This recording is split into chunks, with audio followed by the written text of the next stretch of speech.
ಸಂಕ್ರಾಂತಿ ಬಂತು ಮನಸ್ಸಲ್ಲಿ ಮನಸ್ಸು. ಸಂಸ್ಕೃತಿ ಹಾನ್ ಟಿ ವಿ ವತಿಯಿಂದ ರಂಜಿತ್ ಕಾಂತರಾಜ್ ಮಾಡುವ ನಮಸ್ಕಾರಗಳು. ಪ್ರಿಯ ಬಂಧುಗಳೇ, ಸಬ್ಸ್ಕ್ರೈಬ್ ಮಾಡಿ, ಬೆಲ್ ಐಕನ್ನ ಪ್ರೆಸ್ ಮಾಡಿ ಪ್ಲೀಸ್. ನಿಮ್ಮ ಸಬ್ಸ್ಕ್ರೈಬೇ ನಮಗೆ ಶಕ್ತಿ. ನನ್ನ ಹೆಸರು ಮುನಿಕೃಷ್ಣ ಅಂತೇಳಿ. ನಾನು ಕೆನರಾ ಬ್ಯಾಂಕ್ ಗ್ರಾಮೀಣ ಸ್ವಉದ್ಯೋಗ ತರಬೇತಿ ಸಂಸ್ಥೆ ಇಲ್ಲಿ ಉಪನ್ಯಾಸಕನಾಗಿ ಇಲ್ಲಿ ಕಾರ್ಯನಿರ್ವಹಿಸ್ತಾ ಇದ್ದೀನಿ. ಮುಖ್ಯವಾಗಿ ನಮ್ಮ ಸಂಸ್ಥೆಯಲ್ಲಿ ಮೊದಲನೇದಾಗಿ ನಮ್ಮದು ತರಬೇತಿ ಯಾವ ರೀತಿ ಆರ್ಗನೈಸ್ ಮಾಡ್ತೀವಿ ಅಂತಂದರೆ EAP ಮುಖಾಂತರ ನಾವು ತರಬೇತಿ ಆರಂಭ ಆಗುತ್ತೆ. ಅಂದರೆ EAP ಅಂದರೆ ಉದ್ಯಮಶೀಲತಾ ಅರಿವು ಕಾರ್ಯಕ್ರಮದ ಮೂಲಕ ನಾವು ಕ್ಯಾಂಡಿಡೇಟ್ಸನ್ನು ಮೊಬಿಲೈಸನ್ನು ಮಾಡ್ತೀವಿ. ಅದ್ರ ಮುಖಾಂತರ ಮೊಬಿಲೈಸೇಷನ್ ಆದಮೇಲೆ ನೆಕ್ಸ್ಟ್ ನಾವೇನು ಮಾಡ್ತೀವಿ, ನಮ್ಮ ತರಬೇತಿ ಸಂಸ್ಥೆಯಲ್ಲಿ ಇನಾಗ್ರೇಷನ್ ಮಾಡೋದು ಮುಖಾಂತರ ಅಂದರೆ ರಿಜಿಸ್ಟ್ರೇಷನ್ ಮಾಡಿಸ್ಕೊಂಡು ಒಂದು ಮುಖ್ಯ ಅತಿಥಿಗಳನ್ನು ಆಹ್ವಾನ ಮಾಡಿ ಅವ್ರ ಮುಖಾಂತರ ನಾವೇನು ಮಾಡ್ತೀವಿ, ಕಾರ್ಯಕ್ರಮವನ್ನು ನಾವು ಆರಂಭ ಮಾಡ್ತೀವಿ, ಅಂದರೆ ತರಬೇತಿಯನ್ನು ಆರಂಭ ಮಾಡ್ತೀವಿ. ಅದಾದಮೇಲೆ ನೆಕ್ಸ್ಟ್ ನಮ್ಮಲ್ಲಿ ಇನಾಗ್ರೇಷನ್ ಎಲ್ಲ ಕಂಪ್ಲೀಟ್ ಆದಮೇಲೆ ನಮ್ಮಲ್ಲಿ ಒಂದು ವ್ಯವಹಾರಿಕ ಆಟಗಳಂತ ಇರುತ್ತೆ, ಮತ್ತು ವರ್ತನಾತ್ಮಕ ಆಟಗಳಂತೇಳಿ ಕೆಲವೊಂದು ಗೇಮ್ಗಳನ್ನು ನಮ್ಮ ಸಂಸ್ಥೆಯಲ್ಲಿ ಆಡಿಸ್ತೀವಿ. ಅದರಲ್ಲಿ ಮುಖ್ಯವಾಗಿ ಮಂಜುಗಡ್ಡೆ ಕರಗಿಸುವ ಆಟ ಅಂತೇಳಿ. ಅಂಜಲಿ ಅಂತ, ಈ ನಮ್ಮ ಪಾರ್ಟ್ನರ್ ಹೆಸರು ರೂಪ ಅಂತ. ಅವರು ಹೊಸಕೋಟೆಯಿಂದ ಬಂದಿದ್ದಾರೆ. ಅವರು ಫಸ್ಟು ಬ್ಯೂಟಿ ಪಾರ್ಲರ್ ಕಲ್ತಿದ್ರು, ಇನ್ನೂ ಇಂಪ್ರೂವ್ಮೆಂಟ್ ಬೇಕು ಅಂತ ಬಂದಿದ್ದಾರೆ. ಲೈಫಲ್ಲಿ ತುಂಬ ಚೆನ್ನಾಗಿ ಗೋಲ್ ಇಟ್ಕೊಂಡಿದ್ದಾರೆ. ಗೋಲ್ಗೆ ಅವ್ರಿಗೆ ಆಲ್ ದಿ ಬೆಸ್ಟ್ ಹೇಳ್ತೀನಿ ಸರ್. ನನ್ನ ಹೆಸರು ನಮ್ಮ ಪಾರ್ಟ್ನರ್ ಹೆಸರು ಅಂಜಲಿ, ಹೊಸಕೋಟೆಯಿಂದ ಬಂದಿದ್ದಾರೆ. ಇವರು ಬ್ಯೂಟಿಷಿಯನ್ ಕೋರ್ಸ್ ಬಂದಿದ್ದಾರೆ. ಹೌಸ್ ವೈಫ್ ಆಗಿದ್ರು, ಈಗಲೂ ಹೌಸ್ ವೈಫ್ ಇದೆ. ಬಟ್ ಇಲ್ಲಿ ಅವ್ರು ಜಾಸ್ತಿ ಅಚೀವ್ಮೆಂಟ್ ಮಾಡಬೇಕು ಅಂತ ಬಂದಿದ್ದಾರೆ. ಏನೇನು ಮಾಡಬೇಕು ಅಂತ ನನ್ನ ಹತ್ರ ಏನು ಗುರಿ ಇಟ್ಟಿದ್ದಾರೆ. ನಾನು ಅವ್ರನ್ನ ವಾಚ್ ಮಾಡ್ತಾ ಇರ್ತೀನಿ. ಇನ್ನು 2 ಇಯರ್ಸ್ ಅಲ್ಲ 10 ಇಯರ್ಸ್ ವಾಚ್ ಮಾಡ್ತಾ ಇರ್ತೀನಿ. ಇವ್ರು ಮಾಡ್ತಾರೋ ಇಲ್ವೋ ಅಂತ. ಇವ್ರು ಜಾಸ್ತಿ ಲೈಫಲ್ಲಿ ಕಳ್ಕೊಂಡಿದ್ದೇ ಜಾಸ್ತಿ ಇರುತ್ತೆ, ಏನು ಪಡ್ಕೊಂಡಿರುತ್ತೆ. ನೆಕ್ಸ್ಟ್ ಏನು ಮಾಡ್ತಾರೆ ಅಂತ ನಾನು ನೋಡಬೇಕು ಅಂತ ಇದ್ದೀನಿ ಸರ್. ಇವರಿಗೆಲ್ಲ ನಿಮ್ಮ ಆಶೀರ್ವಾದ ಬೇಕು ಅಂತ ನಾನು ಕೇಳ್ತೀನಿ. ರಾಮ್ಕಿ ಸರ್ ನಮಸ್ತೆ. ನಮಸ್ತೆ ಸರ್. ಸರ್, ಈಗ ಏನು ಮಾಡಿಸ್ತಾ ಇದ್ರ ಮೂಲ ಉದ್ದೇಶ ಏನು ಸರ್, ಏನು ಇದರ ಮಹತ್ವ? ಇದರ ಮಹತ್ವ ಬಂದು ಸರ್, ಇದು ನಾವು ಮಂಜುಗಡ್ಡೆ ಕರಗಿಸುವ ಆಟ ಅಂತ ಕರಿತೀವಿ. It like ice breaking game. ಇದನ್ನು ನಾವು ಮೈಕ್ರೋ ಲ್ಯಾಬ್ ಸೆಷನ್ ಅಂತ ಕರಿತೀವಿ. ಏನಕ್ಕೋಸ್ಕರ ಹಾಡ್ತಾರೆ? ಅವ್ರ ಬ್ರೈನ್ ಮೇಲೆ ಏನಾದರೂ ವರ್ಕ್ ಆಗುತ್ತೆ? ಹೌದು, ಇಟ್ ಲೈಕ್ ಐಸ್ ಅಂದರೆ ಬಿಹೇವಿಯರ್ ಗೇಮ್ ಅಂತ ಇದು. ಇವರಲ್ಲಿ ಬಿಹೇವಿಯರ್ ಯಾವ ರೀತಿ ಇರುತ್ತೆ, ಆ ವರ್ತನೆಯನ್ನು ಯಾವ ರೀತಿ ಬದಲಾವಣೆ ಮಾಡ್ಕೋಬೇಕು. ಒಂದು ತರಬೇತಿಗೆ ಬಂದಿರ್ತೀವಿ. ಆ ತರಬೇತಿಯಲ್ಲಿ ಇದು ಸೆಕೆಂಡ್ ಸೆಷನ್ ಆಗಿರುತ್ತೆ. ಫಸ್ಟ್ ಡೇಲಿ ಸೆಕೆಂಡ್ ಸೆಷನ್ ಆಗಿರುತ್ತೆ. ಈ ಸೆಷನಲ್ಲಿ ಅವರಿಗೆ ಕೆಲವು ವಿಚಾರಗಳು ತಿಳಿದಿರಲ್ಲ, ಅಂದರೆ ಕೆಲವು ವ್ಯಕ್ತಿಗಳ ಪರಿಚಯ ಆಗಿರಲ್ಲ. ಎಲ್ಲಿಂದೋ ಬರ್ತಿರ್ತಾರೆ. ಅವ್ರ ವಿಚಾರಗಳು ತಿಳ್ಕೊಂಡು ಜೊತೆಗೆ ಅವರ ಒಂದು ಒಡನಾಟ ಹೇಗಿರುತ್ತೆ ಜೊತೆಗೆ ಮತ್ತೆ ಅವರ ಬಿಹೇವಿಯರ್ ಯಾವ ರೀತಿ ನಡವಳಿಕೆಯನ್ನು ಚೇಂಜ್ ಮಾಡ್ಕೋಬೇಕು ಅನ್ನೋದನ್ನ ಇಲ್ಲಿ ವ್ಯಕ್ತಿತ್ವವಾಗಿ ತೋರಿಸಲಾಗುತ್ತೆ. ಅಂದರೆ ಈ ಗೇಮ್ ಮುಖಾಂತರ ಏನಂದರೆ ಕ್ಲಾಸಲ್ಲಿ ಕೂತ್ಕೊಂಡು ಹೋಗಿ ಕೂಡ ನಾನು ಹೇಗಿರ್ತೀನಿ ಮತ್ತು ನಮ್ಮ ಸುತ್ತಮುತ್ತಲಿರ್ತಕ್ಕಂಥ ಅಂದರೆ ನಮ್ಮ ಸ್ನೇಹಿತರು ಹೇಗಿರ್ತಾರೆ ಅಂತಕ್ಕಂಥ ವಿಚಾರವನ್ನು ಅರ್ಥಕೊಳ್ಬೇಕು ಅಂತಕ್ಕಂಥ ವಿಚಾರವನ್ನು ನೀವು ಹೇಳಕ್ಕೆ ಹೊರಟಿದ್ದೀವಿ. ಹೌದು ಸರ್, ಖಂಡಿತ ಸರ್. ಇಲ್ಲಿ ಮುಖ್ಯವಾಗಿ ಈ ಆಟದಿಂದ ಕೆಲವೊಂದು ಅಂಶಗಳು ತಿಳ್ಕೊಳ್ತೀವಿ. ಏನಂದರೆ ಇಲ್ಲಿ ಬಂದು ಎಲ್ಲ ಹೊಸ ವ್ಯಕ್ತಿಗಳ ಪರಿಚಯ ಆಗುತ್ತೆ. ಯಾಕಂದರೆ ಬೇರೆ ಬೇರೆ ಕಡೆಯಿಂದ ಬಂದಿರ್ತಾರೆ. ಇಲ್ಲಿ ಇದಕ್ಕೆ ಒಂದು ಫ್ಯಾಮಿಲಿ ಅಂತ, ಜೊತೆಗೆ ಫ್ರೆಂಡ್ಶಿಪ್ ಬಾಂಡ್ ಬೆಳೆಯೋದಕ್ಕೆ ಸಹಾಯ ಆಗುತ್ತೆ. ಒಂದು ಗೇಮ್ ಅಂತ ಜಾಯ್ಫುಲ್ ಸಿಗುತ್ತೆ, ಅಂದರೆ ಒಂದು ಹ್ಯಾಪಿನೆಸ್ ಬರುತ್ತೆ. ಅವರಿಗೆ ಸಂತೋಷ ಅನ್ನೋದು ಸಿಗುತ್ತೆ. ಜೊತೆಗೆ ಅದ್ರ ಜೊತೆಗೆ ಅವರಿಗೆ ತನ್ನದೇ ಆದ ಒಡನಾಟ ಹೆಂಗೆ ಬೆಳೆಸ್ಕೋಬೇಕು, ಹೆಂಗೆ ಮಾತಾಡಬೇಕು ಅವ್ರ ಜೊತೆ, ಅವರ ವಿಚಾರಗಳು ಹೆಂಗೆ ತಿಳ್ಕೋಬೇಕು. ಈಗ ಅವರು ಬಿಸ್ನೆಸ್ ಪರ್ಸನ್ ಆಗ್ತಾರೆ, ನಾಳೆ ಒಂದು ದಿವಸ ಎಂಟರ್ಪ್ರೈನರ್ ಆಗೋರಿಂದ ಅವರಿಗೆ ಕಸ್ಟಮರ್ಸ್ನ ಯಾವ ರೀತಿ ಒಂದು ಹ್ಯಾಂಡಲ್ ಮಾಡಬೇಕು, ಅವ್ರ ಜೊತೆಗೆ ಅವ್ರನ್ನ ಯಾವ ರೀತಿ ಅವ್ರ ಜೊತೆ ವರ್ತನೆ ಮಾಡ್ಕೋಬೇಕು, ಅದನ್ನೆಲ್ಲ ತಿಳ್ಕೊಳ್ಳೋದಕ್ಕೆ ಈ ಒಂದು ಗೇಮ್ ಹೆಲ್ಪ್ ಮಾಡುತ್ತೆ. ಇಲ್ಲಿ ಮುಖ್ಯವಾಗಿ ತನ್ನ ಒಂದು ಬಿಹೇವಿಯರ್ನ ಚೇಂಜ್ ಮಾಡೋದೇ ಮುಖ್ಯ ಗೇಮ್ ಆಗಿರುತ್ತೆ. ಧನ್ಯವಾದಗಳು ಸರ್.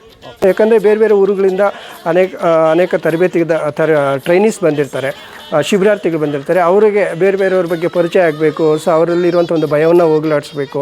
ಅವರಲ್ಲಿ ಇರುವಂಥ ಸಂಕೋಚವನ್ನು ದೂರ ಮಾಡಬೇಕು ಅನ್ನೋ ಉದ್ದೇಶದಿಂದ ಈ ಒಂದು ಮಂಜುಗಡ್ಡೆ ಕರಗಿಸುವ ಆಟವನ್ನು ನಾವು ಆಡಿಸ್ತೀವಿ. ಅದೇ ರೀತಿಯಾಗಿ ಅದಾದಮೇಲೆ ಗೇಮ್ ಆಡಿದ್ಮೇಲೆ ಮತ್ತು ಇನ್ನೊಂದು ರಿಂಗ್ ಟಾಸ್ ಗೇಮ್ ಅಂತ ಇರುತ್ತೆ, ಅಂದರೆ ರಿಂಗ್ ಎಸೆಯುವ ಆಟ.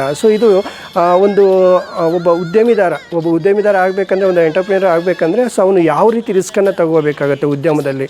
ಆ ರಿಸ್ಕನ್ನು ತಗೋಬೇಕಂತಂದರೆ ಯಾವ ರೀತಿ ರಿಸ್ಕನ್ನು ತಗೋಬೇಕು ಅನ್ನೋದನ್ನು ಈ ಒಂದು ರಿಂಗ್ ಎಸೆಯುವ ಆಟದಿಂದ ನಾವು ತಿಳಿಸ್ಕೊಡ್ತೀವಿ. ಅದೇ ರೀತಿಯಾಗಿ ಟವರ್ ಬಿಲ್ಡಿಂಗ್ ಗೇಮ್ ಅಂತೇಳಿ. ಟವರ್ ಬಿಲ್ಡಿಂಗ್ ಗೇಮ್ ಅಂತಂದರೆ ಇದು ಕೂಡ ಒಂದು ವ್ಯವಹಾರಿಕ ಆಟ. ಈ ಒಂದು ಆಟದಲ್ಲಿ ಏನಪ್ಪ ಅಂತಂದರೆ ಮುಖ್ಯವಾಗಿ ಒಬ್ಬ ಉದ್ಯಮಿದಾರ ಯಾರ ಮೇಲೆ ಅವಲಂಬನೆ ಆಗದೆ ಅವನ ಒಂದು ಯೋಜನೆಗಳನ್ನು ಯಾವ ರೀತಿ ಹಾಕ್ಕೊಂಡು ಅವನು ಯಶಸ್ವಿ ಆಗ್ತಾನೆ ಅನ್ನೋದಕ್ಕೆ ಈ ಒಂದು ಗೋಪುರ ಕಟ್ಟುವ ಆಟದ್ದು ಅಂತಂದು ಪ್ರಮುಖ ಪಾತ್ರವನ್ನು ವಹಿಸುತ್ತೆ. ಈ ಒಂದು ಗೇಮು ಕೂಡ ಒಂದು ವ್ಯವಹಾರಿಕ ಆಟ ಅಂತಲೇ ಈ ಒಂದು ನಮ್ಮ ಟ್ರೈನಿಂಗ್ ಸಂದರ್ಭದಲ್ಲಿ ನಾವು ಕೂಡ ಅವರಿಗೆ ಕಳಿಸ್ಕೊಡ್ತೀವಿ. ಜೊತೆಗೆ ಬೋಟ್ ಮೇಕಿಂಗ್ ಗೇಮ್ ಅಂತೇಳಿ. ಬೋಟ್ ಮೇಕಿಂಗ್ ಗೇಮ್ ಅಂತಂದರೆ ಇದು ಕೂಡ ಒಂದು ದೋಣಿ ಕಟ್ಟುವ ಆಟ. ಇದು ಬಂದು ಏನಪ್ಪ ಅಂತಂದರೆ ಒಬ್ಬ ಉದ್ಯಮಿಯನ್ನು ಕಟ್ಟಬೇಕಂತಂದರೆ ಕೇವಲ ಅವನು ಬಂಡವಾಳ ಒಂದೇ ಹಾಕೋದಲ್ಲ. ಅದ್ರ ಜೊತೆಗೆ ಅವನಿಗೆ ಸೊ ಒಂದು ಬಂಡವಾಳ ಹಾಕಿ ಒಂದು ಉತ್ಪನ್ನಗಳನ್ನು ಉತ್ಪಾದನೆ ಮಾಡಿದಾಗ ಸೊ ಅದು ಯಾವ ರೀತಿ ಒಂದು ಉತ್ಪನ್ನ ಇರಬೇಕು ಅಂದರೆ ಕ್ವಾಲಿಟಿ ಇರಬೇಕು, ಒಂದು ಗುಣಮಟ್ಟವನ್ನು ಹೊಂದಿರಬೇಕು ಅನ್ನೋದು ಸೊ ಈ ಒಂದು ಆಟ ತಿಳಿಸ್ಕೊಡುತ್ತೆ. ಸೊ ಈ ಆಟವನ್ನು ಕೂಡ ಯಾಕಂದರೆ ಒಬ್ಬ ಉದ್ಯಮಿದಾರನ ಯಶಸ್ವಿ ಯಾಕಂದರೆ ಪ್ರಮುಖ ಪಾತ್ರ ವಹಿಸೋದು ಒಂದು ಉತ್ಪನ್ನ ಅಂತಂದಾಗ ಅದು ಹೆಚ್ಚಾಗಿ ಒಂದು ಗುಣಮಟ್ಟವನ್ನು ಕಾಯ್ದುಕೊಂಡಾಗ ಮಾತ್ರ ಒಬ್ಬ ಯಾವುದೇ ಒಂದು ಗ್ರಾಹಕ ಒಬ್ಬ ಉದ್ಯಮಿದಾರನ ಕೈ ಹಿಡೋದಕ್ಕೆ ಸಾಧ್ಯ ಆಗುವಂಥದ್ದು. ಸೊ ಅದಕ್ಕೋಸ್ಕರ ಈ ಒಂದು ಆಟವು ಕೂಡ ಅದು ಒಂದು ಗುಣಮಟ್ಟದಲ್ಲಿ ಪ್ರಮುಖ ಪಾತ್ರವನ್ನು ವಹಿಸುವಂಥದ್ದು. ಮತ್ತು ಇನ್ನೊಂದು ಅದಾದಮೇಲೆ ನಮ್ಮ ಶಿಬಿರಾರ್ಥಿಗಳೇನು ಇಲ್ಲಿ ತರಬೇತಿ ಪಡ್ಕೊಂಡಿರ್ತಾರೆ, ಸೊ ಅವರಿಗೆ ಒಂದು ಮಾರ್ಕೆಟಲ್ಲಿ ಅವ್ರಿಗೆ ಅನುಭವ ಆಗಬೇಕು ಅನ್ನೋ ಉದ್ದೇಶದಿಂದ ನಾವೇನು ಮಾಡ್ತೀವಿ, ಈ ಮಾರ್ಕೆಟ್ ಸಮೀಕ್ಷೆ ಅಂತ ನಾವು ಮಾಡ್ತೀವಿ. ಸೊ ಮಾರ್ಕೆಟ್ ಸಮೀಕ್ಷೆಗೆ ಅವ್ರನ್ನ ನೇರವಾಗಿ ಒಂದು ಮಾರ್ಕೆಟಿಗೆ ಕರ್ಕೊಂಡೋಗಿ ಸೊ ಅಲ್ಲಿ ಇರುವಂಥ ಒಂದು ಅಂಗಡಿಗಳೇನಿರುತ್ತೆ, ಸೊ ಮತ್ತು ಒಂದು ಅಂಗಡಿಗಳಿದ್ದಾಗ ಅಂಗಡಿ ಮಾಲೀಕರನ್ನ ಅವ್ರನ್ನ ಪರಿಚಯ ಮಾಡಿಸಿ ಅವರ ಒಂದು ಅನುಭವವನ್ನು ಹಂಚ್ಕೊಳ್ಳುವಂಥದ್ದು. ಸೊ ಕೆಲವೊಂದು ಪ್ರಶ್ನೆಗಳಿರ್ತವೆ, ಆ ಪ್ರಶ್ನೆಗಳಿಗೆ ಆನ್ಸರ್ ಮಾಡಿ ಒಂದು ಸರ್ವೆ ಮಾಡಿ ಆ ಒಂದು ಸರ್ವೆ ಮಾಡಿದಂಥ ಒಂದು ವರದಿಯನ್ನು ತಮಗೆ ಒಪ್ಪಿಸಿದಾಗ ಸೊ ಅದಕ್ಕೆ ಅವ್ರಿಗೆ ಒಂದು ಓವರಾಲ್ ಎಕ್ಸ್ಪೀರಿಯೆನ್ಸ್ ಆದಾಗ ಸೊ ಅವ್ರಿಗೆ ತುಂಬ ಅನುಕೂಲ ಆಗುವಂಥದ್ದು ಈ ಮಾರ್ಕೆಟ್ ಸರ್ವೆಯಿಂದ ಆಗುತ್ತೆ, ಅಂದರೆ ಮಾರುಕಟ್ಟೆ ಸಮೀಕ್ಷೆ ಮುಖಾಂತರ ಆಗುವಂಥದ್ದು. ಮತ್ತು ಇನ್ನೊಂದು ನಮ್ಮದು ತರಬೇತಿಯಲ್ಲಿ ಅವರಿಗೆ ಯೋಗವನ್ನು ಮಾಡಿಸುವಂಥದ್ದು, ಇದು ಕೂಡ ನಮ್ಮ ತರಬೇತಿ ಸಂಸ್ಥೆಯಲ್ಲೂ ಕೂಡ ಇರುವಂಥ ಒಂದು ವಿಶೇಷತೆ ಅಂತಲೇ ನಾವು ಹೇಳ್ಬೋದು. ಮತ್ತು ಇನ್ನೊಂದು ಶ್ರಮದಾನ, ಯಾಕಂದರೆ ನಾವು ನೋಡಿರ್ಬೋದು, ನಾವು ನಮ್ಮ ಸುತ್ತಮುತ್ತಲಿನ ವಾತಾವರಣ ಪರಿಸರವನ್ನು ಸ್ವಚ್ಛವಾಗಿ ಇಟ್ಕೊಳ್ಳೋದು ನಮ್ಮೆಲ್ಲರೂ ಜವಾಬ್ದಾರಿ ಕರ್ತವ್ಯ ಇರೋದ್ರಿಂದ ಸುಗ್ಗಿ ಹಾಡಿನಂತೆ ನೀ ಬಂದೆ ಸಂಕ್ರಾಂತಿ ಬಂತು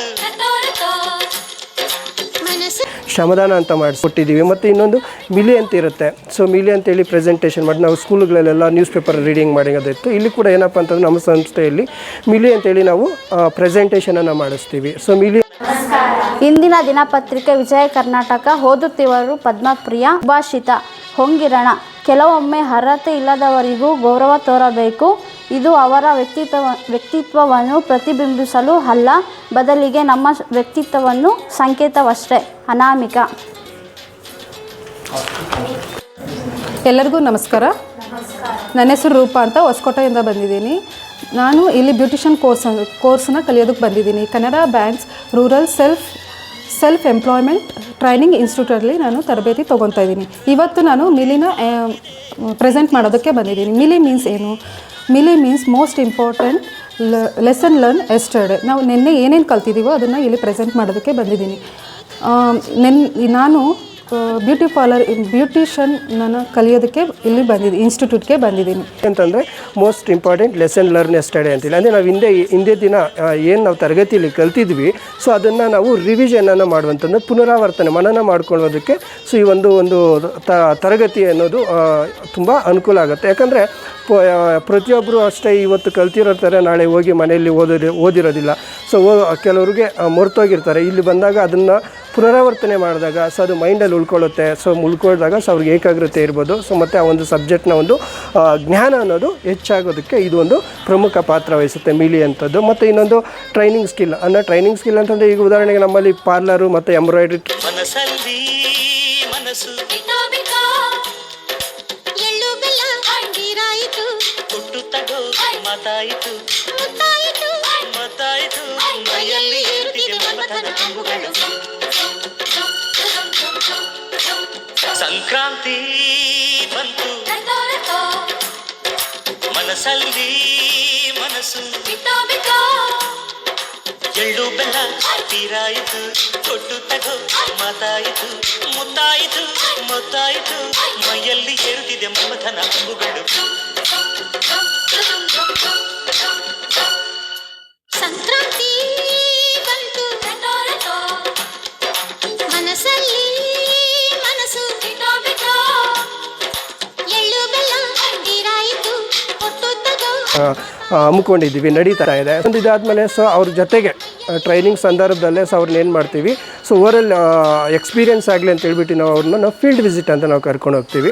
ಫೀಲ್ಡ್ ವಿಸಿಟ್ ಈಗ ಉದಾಹರಣೆಗೆ ಕುರಿ ಸಾಕಾಣಿಕೆ, ಮೇಕೆ ಸಾಕಾಣಿಕೆ ಮತ್ತು ಹಸು ಸಾಕಾಣಿಕೆ ಅಂತ ಬಂದಾಗ ಅಥವಾ ಎಂಬ್ರಾಯ್ಡ್ರಿ ಅಂತ ಬಂದಾಗ ಸೊ ನಾವೇನು ಮಾಡ್ತೀವಿ ಅಂತಂದರೆ ಓವರಲ್ಲಾಗಿ ಆ ಒಂದು ಕೆಲಸ ಆ ಉದ್ಯಮವನ್ನೇ ಮಾಡ್ತಾ ಇರುವಂಥದ್ದು ಓವರಲ್ಲಾಗಿ ಅವ್ರನ್ನ ಕರ್ಕೊಂಡೋಗಿ ಯಾವುದಾದ್ರೂ ಒಂದು ಕುರಿ ಸಾಕಾಣಿಕೆ ಒಂದು ಉದ್ಯಮ ನಡೆಸ್ತಾ ಇರ್ತಾರೆ. ಸೊ ಅವ್ರ ಹತ್ರ ಕರ್ಕೊಂಡು ಹೋಗುವಂಥದ್ದು, ನೇರವಾಗಿ ಕರ್ಕೊಂಡೋಗಿ ಆ ಒಂದು ಯೂನಿಟನ್ನು ವಿಸಿಟ್ ಮಾಡಿಸಿ ಟ್ರೈನಿಂಗ್ ಸಂದರ್ಭದಲ್ಲಿ ನಾವು ಮಾಡ್ತೀವಿ. ಸೊ ಜೊತೆಗೆ ಮತ್ತು ಅದ್ರ ಜೊತೆಗೆ ನಮ್ಮಲ್ಲಿ ಹಿಂದಿನ ದಿನ ಅಂದರೆ ಹಿಂದೆ ನಮ್ಮ ಏನು ಹಳೆ ಶಿಬಿರಾರ್ಥಿಗಳು ಯಶಸ್ವಿ ಉದ್ಯಮಿಗಳಾಗಿ ಅವರು ಗುರ್ಸ್ಕೊಂಡಿರ್ತಾರೆ, ಅವ್ರನ್ನ ಒಂದಿನ ನಾವು ಒಂದು ಸಂಸ್ಥೆಗೆ ಕರೆಸಿ ಅವ್ರ ಮುಖಾಂತರ ಅವ್ರಿಗೆ ಒಂದು ಅನುಭವವನ್ನು ಇಲ್ಲಿ ಆಲ್ರೆಡಿ ನಮ್ಮಲ್ಲಿ ಕಲಿತಾ ಇರುವಂಥ ಶಿಬಿರಾರ್ಥಿಗಳಿಗೆ ಸೊ ಅವರ ಒಂದು ಎಕ್ಸ್ಪೀರಿಯೆನ್ಸನ್ನು ಅಂದರೆ ಅವರ ಒಂದು ಅನುಭವವನ್ನು ಇಲ್ಲಿ ಹಂಚ್ಕೊಳ್ಳೋದಕ್ಕೆ ಒಂದು ಅವಕಾಶ ಮಾಡಿಕೊಡ್ತೀವಿ. ಸೊ ಅದು ಮಾಡಿದಾಗ ಏನಾಗುತ್ತೆ, ಇವ್ರಿಗೆ ಈಗ ಕಲಿತಾ ಇರುವಂಥ ಒಂದು ಶಿಬಿರಾರ್ಥಿಗಳಿಗೆ ತುಂಬ ಅನುಕೂಲ ಆಗುವಂಥದ್ದು. ಸೊ ಅವ್ರಿಗೆ ಒಂದು ಓರಲ್ ಎಕ್ಸ್ಪೀರಿಯೆನ್ಸ್ ಆದಾಗ ಸೊ ಅವ್ರಿಗೆ ಏನಾದರೂ ಕಲಿಬೇಕು, ಸಾಧಿಸಬೇಕು ಅನ್ನೋ ಒಂದು ಛಲ ಬರುತ್ತೆ. ಆ ಒಂದು ಉದ್ದೇಶದಿಂದ ಆ ರೀತಿ ಒಂದು ಎಕ್ಸ್ಪೀರಿಯೆನ್ಸ್ನ ಶೇರ್ ಮಾಡುವಂಥ ಒಂದು ಕಾರ್ಯಕ್ರಮವನ್ನು ಕೂಡ ನಮ್ಮ ತರಬೇತಿ ಸಮಯದಲ್ಲೇ ಕೂಡ ನಾವು ಮಾಡ್ತಾ ಇರುವಂಥದ್ದು. ನಾವು ಸೊನ್ನೆಳ್ಳಿಪುರ ಕೆನರಾ ಬ್ಯಾಂಕ್ ಟ್ರೈನಿಂಗ್ ಇನ್ಸ್ಟಿಟ್ಯೂಟಲ್ಲಿ ಕಲ್ತೀವಿ ಸರ್. ಎಷ್ಟು ದಿನಗಳ ಕಾಲ ಕಲ್ತಿದ್ವಿ? ಇದು 7 days ಸರ್. 7 days ಅಂದರೆ ನಿಮ್ಮ ಒಂದು ಕಲ್ತ ಮೇಲೆ ನೀವೇ ಸ್ವಂತ ಏನಾದರೂ ಮಾಡೋಕ್ಕೆ ಪ್ರಯತ್ನ? ನಾವೇ ಸ್ವಂತ ಬಿಸ್ನೆಸ್ ಮಾಡ್ತಾ ಇದ್ದೀವಿ ಸರ್. ನಾವೇ ಬಂಡವಾಳ ಹಾಕಿ ನಾವೇ ಸ್ವಂತ ಬಿಸ್ನೆಸ್ ಮಾಡ್ತಾ ಇದ್ದೀವಿ ಸರ್ ಮನೆಯಲ್ಲಿ. ಅನುಕೂಲ ಆಗಿದೆಯಾ? ಅನುಕೂಲ ಆಗಿದೆ ಸರ್. ಯಾವ ರೀತಿ ಅನುಕೂಲ ಆಗಿದೆ ನಿಮಗೆ? ತುಂಬಾ ಇವಾಗ ಇನ್ನೊಬ್ಬರ ಮೇಲೆ ಡಿಪೆಂಡ್ ಆಗದಿರೇ ನಮ್ಮ ಸ್ವತಂತ್ರವಾಗಿ ನಾವೇ ದುಡ್ಕೊಂಡು ನಾವೇ ಇದು ಮಾಡ್ಬೋದು ಅನ್ನೋ ಇದು ಛಲದಲ್ಲಿ ಮುಂದುವರೆದಿದ್ವಿ ಸರ್. ಪೇಪರ್ ಬ್ಯಾಗ್ ಮಾಡೋದು ಕಲ್ತ್ಕೊಂಡು ಅವರು ಮಾಡಿದ್ರೆ ಜೀವನಕ್ಕೆ ಒಳ್ಳೆಯ ಉಪಯೋಗ ಇದೆ, ಮಾಡ್ಬೋದು, ತೊಂದರೆ ಇಲ್ಲ. ಈ ಪೇಪರೆಲ್ಲ ಎಲ್ಲಿ ಕಲಿಸ್ಬೋದು ಸರ್? ಸರ್ ಎಲ್ಲಿ ಕಲಿಸ್ತಾರೆ ಇದು? ಇಲ್ಲಿ ಕೆನರಾ ಬ್ಯಾಂಕ್ ವತಿಯಿಂದ ಕಲಿಸ್ತಾರೆ ಸರ್ ಮಾಡೋದು. ಹೌದು ಸರ್. ಎಲ್ಲಿದೆ ಸರ್ ಇದು? ಈ ಸೊನ್ನೆಳ್ಳಿಪುರದಲ್ಲಿ ತಯಾರು ಮಾಡ್ತಂಥ ಪ್ರಾಡಕ್ಟನ್ನು ಪ್ರಮೋಷನ್ ಮಾಡೋಕ್ಕೆ ಅಂದರೆ ಪ್ರಚಾರ ಮಾಡೋದಕ್ಕೆ ಒಂದು ವೇದಿಕೆಯನ್ನು ನಮ್ಮ ಸಂಸ್ಥೆ ಮುಖಾಂತರ ನಾವು ಮಾಡಿಕೊಡ್ತಾ ಇದ್ದೀವಿ. ಅದು ಕೂಡ ಒಂದು ನಮ್ಮ ಸಂಸ್ಥೆ ಮುಖಾಂತರನೇ ನಮ್ಮ ತರಬೇತಿಗಳ ಸಮಯದಲ್ಲೇ ಆಗುವಂಥದ್ದು ಕೂಡ. ಅದು ಕೂಡ RCT ಬಜಾರ್ ಅಂತೇಳಿ ನಾವು ಕೂಡ ಕಂಡಕ್ಟ್ ಮಾಡುವಂಥದ್ದು. ಅದಾದಮೇಲೆ ಅಸೆಸ್ಮೆಂಟ್ ಅಂತ ಮಾಡ್ತಾರೆ. ಯಾಕಂದರೆ ನಮ್ಮ ಏನು ಟ್ರೈನಿಂಗ್ ಎಲ್ಲ ಕಂಪ್ಲೀಟ್ ಈಗ ಉದಾಹರಣೆಗೆ ಯಾವುದೋ ಒಂದು ಟ್ರೈನಿಂಗ್ ತರಬೇತಿ ಆಗ್ತಾ ಇರುತ್ತೆ, ಆ ತರಬೇತಿ ಕಂಪ್ಲೀಟ್ ಆದಮೇಲೆ ಸೊ ಅವ್ರಿಗೆ ನಾವು MO ministry of rural development ಕಡೆಯಿಂದ ಏನಾಗುತ್ತೆ ಅಂತಂದರೆ ಅವ್ರಿಗೆ ಒಂದು ಎಕ್ಸಾಮಿನೇಷನ್ ಅಂತ ಮಾಡ್ತಾರೆ.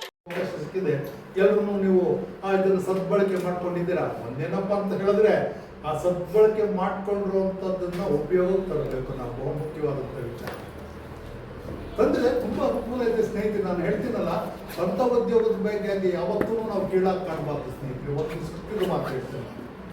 ಇವತ್ತು ನಾನು ಬ್ಯಾಂಕಿನ ಮ್ಯಾನೇಜರ್ ಆಗಿ ರಿಟೈರ್ ಆಗಿದ್ದೇನೆ. ಸಂಕ್ರಾಂತಿ ಬಂತು ಮನಸ್ಸಲ್ಲಿ ಮನಸ್ಸು ಎಳ್ಳು ಬೆಲ್ಲ ತೀರಾಯಿತು, ಕೊಟ್ಟು ತಗೋ ಮಾತಾಯಿತು, ಮುತ್ತಾಯಿತು ಮೊತ್ತಾಯಿತು, ಮೈಯಲ್ಲಿ ಏರುತ್ತಿದೆ ಮಮಥನ ಅಂಬುಗಳು. ಸಂಕ್ರಾಂತಿ